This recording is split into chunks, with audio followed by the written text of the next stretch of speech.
The reporting has been that Brady wants to be paid like a top quarterback.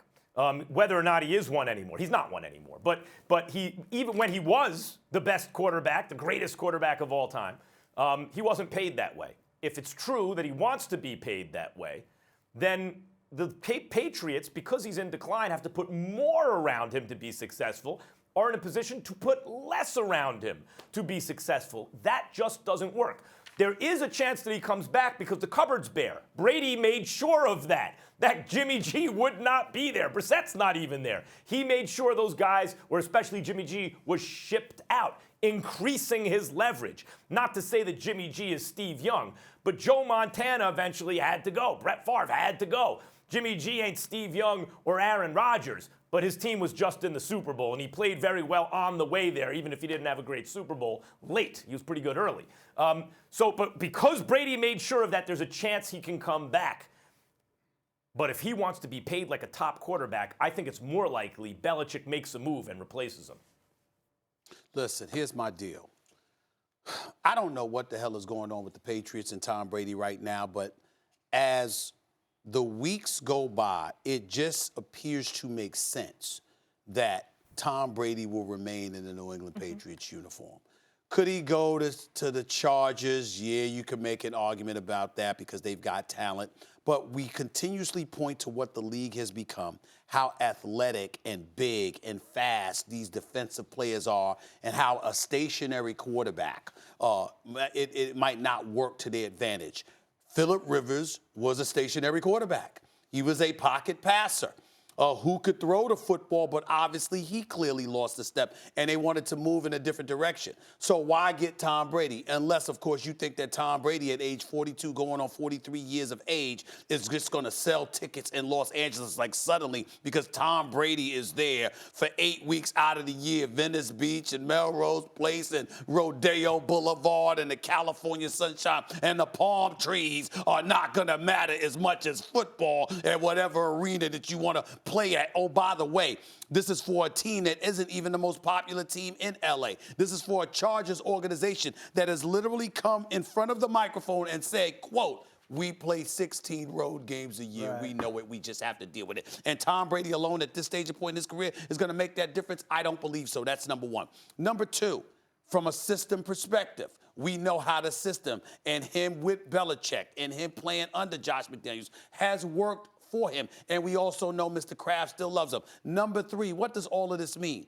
All you got to do is go out there and get him a couple of players, because the reality of the situation is that I'm not saying that Tom Brady hasn't dropped off a little bit, but I think the precipitous drop that everybody keeps trying, or not everybody, but a lot of people keep trying to highlight. I think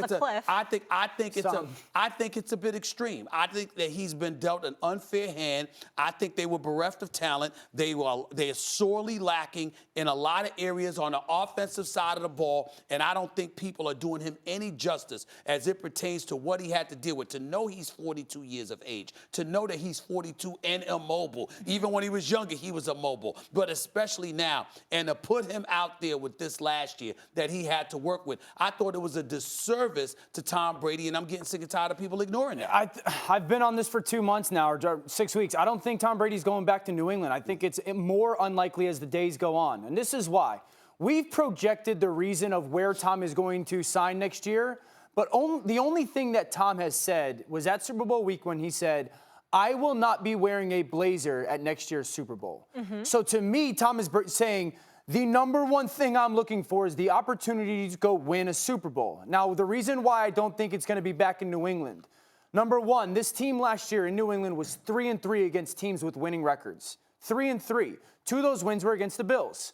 This team, everyone goes, well, Tom Brady with that defense back in New England. That defense's free agents are Kyle Van Noy, important piece, Jamie Collins, important piece, and McCourty. So all 3 of those guys may not be back in New England. So he may not have that defense. The number one thing a quarterback at any age looks for is, can you protect me? That offensive line is good, but it's going to lose their right guard, Joe Thuney, in free agency because they can't afford Tom Brady and Thuney. So it's just going to be an okay offensive line, and that's with David Andrews, their center, coming back fully healthy, who has, to my knowledge, has not been fully cleared health-wise. So, there's a lot of pieces and variables tied to New England that aren't great. Second of all, Everyone keeps surprised going, at you, well, Dan. let's bring A.J. Green in, right? Mm-hmm. Well, A.J. Green could get franchised in Cincinnati. You can't guarantee that A.J. Green's going to come. Hunter Henry from the Chargers. Well, you won't be able to afford Hunter Henry and Tom Brady. So I don't see Tom Brady being the first piece that can sign back in New England. That's why, like, you're going to have to go prove to Tom Brady, we're going to have pieces here for you before you ever commit coming back to us. And I know people will say, like, give him the benefit of the doubt, Bill Belichick.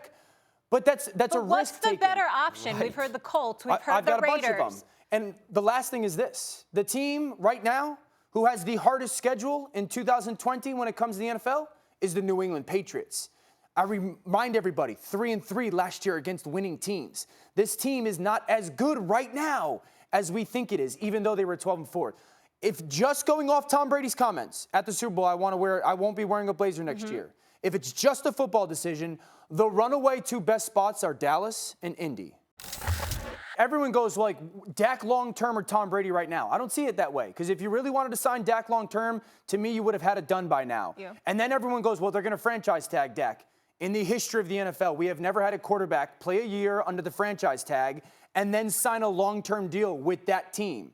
And so if you're going to franchise tag Dak, it's basically a one-year rental. Why not do the one-year rental with Tom Brady? It is the best option. Again, it's the NFC, so you don't have to see Patrick Mahomes or Lamar Jackson. I know the NFC is strong, but you don't have to see those guys, or Deshaun Watson. It's not a dominant division with the Giants and Redskins kind of refueling. And then, again, if the quarterback's going, give me the offensive line, got a great offensive line, got a great run game, you have the fourth most cap space that you can go spend. So you can go get a couple receivers in a defense that, if they're not exposed, is still a very sound defense. Dallas and Indy, football-wise, are the runaway best options. Thanks for watching ESPN on YouTube. For more sports highlights and analysis, be sure to download the ESPN app. And for live streaming sports and premium content, subscribe to ESPN+.